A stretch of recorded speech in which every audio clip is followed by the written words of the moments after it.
నా ప్రాణము నీ వైపునకు ఎత్తుచున్నాను, నీ సేవకుని ప్రాణము సంతోషింపచేయము. ఇంతకీ ఏమైంది దావీదు ప్రాణానికి అంటే, నా ప్రాణమును నశింపచేయవలనని వారు దానిని వెతుకుచూ ఉన్నారు. అంటే దావీదుని చంపాలని శత్రువులు చూస్తూ ఉన్నారు. అందును బట్టి దావీదు ప్రాణాన్ని బట్టి దేవునికి మొర్రపెట్టుచూ ఉన్నాడు. దేవుడు ఇది నీ ప్రాణాన్ని కూడా ఎంతగానో కాపాడుచూ ఉన్నారు. ఎలాగంటే నిబ్రమైన బుద్ధి గలవారై మెలకుగా ఉండండి, ఎందుకంటే మీ విరోధి అయిన మీ శత్రువు అయినటువంటి అపవాది గర్జించు సింహం వలె తిరుగులాడుచూ ఉన్నాడు. అపవాది బారి నుంచి నిన్ను కాపాడుతూ ఉన్నాడు. సార్దీస్ సంఘంతో ప్రభు ఇలా సెలవిస్తూ ఉన్నారు, నీవు జీవించుచున్నావన్న పేరు మాత్రమే ఉన్నది కానీ నీవు మృతుడివి.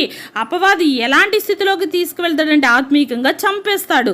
అలాంటి స్థితిలో నుండి దేవుడు నిన్నెంతగానో కాపాడుచు ఉన్నాడు. ఎవడును దాని మీదకి రాకుండానట్లును దివారాత్రము దానిని కాపాడుచున్నాను. కాబట్టి దేవుడు నీ ప్రాణమును కాపాడుచు ఉన్నాడు. ఏ అపాయము రాకుండా యెహోవా నిన్ను కాపాడును, నీ ప్రాణమును